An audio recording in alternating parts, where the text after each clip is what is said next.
गीता की 18 ज्ञान की बातें। श्रीमद् भगवत गीता का उद्गम स्थान महाभारत का रणक्षेत्र है, जहां पर भगवान श्री कृष्ण ने पांडु पुत्र अर्जुन गीता का उपदेश दिया था, जिससे उनके ज्ञान चक्षु खुले थे और वह युद्ध क्षेत्र में आगे बढ़े थे। इसी प्रकार आज के मनुष्य के लिए भी ये उपदेश अमृत समान है। इन उपदेशों का सार 18 बातों में समाहित किया गया है, जिन्हें साधारण मनुष्य भी अपने जीवन में अनुसरित कर सकता है और गीता में बताई गई बुराइयों से मुक्ति मार्ग पर अग्रसर हो सकता है। पहला, सुख एवं आनंद मनुष्य के भीतर ही निवास करते हैं, परंतु मनुष्य उसे स्त्री में, घर में और बाहरी सुख प्राप्ति के लिए ढूंढ रहा है। 2, श्री कृष्ण कहते हैं कि भगवान उपासना केवल शरीर से ही नहीं बल्कि मन से भी करना चाहिए। ईश्वर का वंदन उन्हें प्रेम बंधन में बांधता है। 3, मनुष्य की वासना ही उसके पुनर्जन्म का कारण होती है। 4, मनुष्य इंद्रियों के अधीन है, इसलिए उसके जीवन में विकार और परेशानियां आती हैं।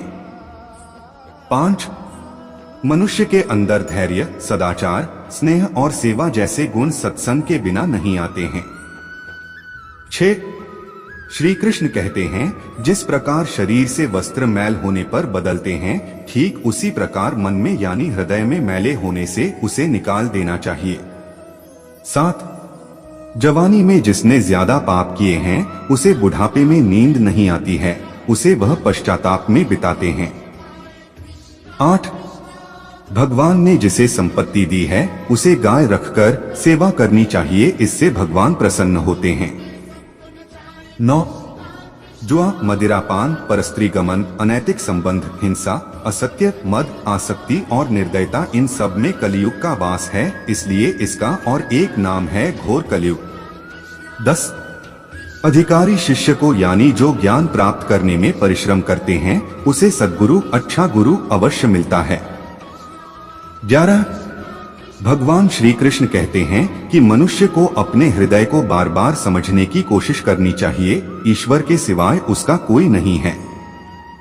साथ ही यह विचार करना चाहिए कि उसका कोई नहीं है इस ब्रह्मांड में भी जो उसका साथ देगा। 12, भोग में क्षणिक क्षण भर के लिए सुख प्राप्त होता है, साथ ही त्याग में स्थायी आनंद है।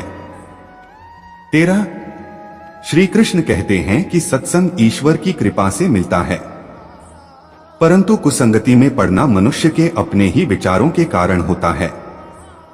14, लोभ और मोह माया, किसी से अधिक लगाव पाप के माता पिता कहे जाते हैं, साथ ही लोभ पाप का बाप ही है। 15, श्री कृष्ण कहते हैं कि स्त्री का धर्म है कि रोज तुलसी और पार्वती का पूजन करें, इससे उनकी सुख समृद्धि हमेशा बने रहते हैं। 16, मनुष्य को अपने मन और बुद्धि पर हमेशा विश्वास नहीं करना चाहिए, क्योंकि ये बार बार मनुष्य को दगा देते हैं। खुद को निर्दोष मानना बहुत बड़ा गुनाह साबित होता है। 17, पति पत्नी पवित्र रिश्ता बनाए रखने से भगवान पुत्र के रूप में उनके घर आने की इच्छा रखते हैं।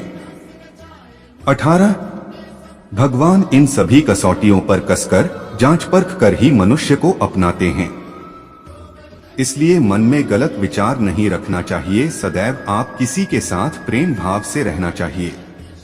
दोस्तों, आपको यह वीडियो कैसा लगा, कृपया आप हमें कमेंट करके जरूर बताएं और वीडियो को लाइक कर दें तथा आप हमारे चैनल को सब्सक्राइब कर लें। आपका बहुत बहुत धन्यवाद अपना कीमती समय हमारे लिए निकालने के लिए। बोलो जय श्री कृष्ण। राधे राधे।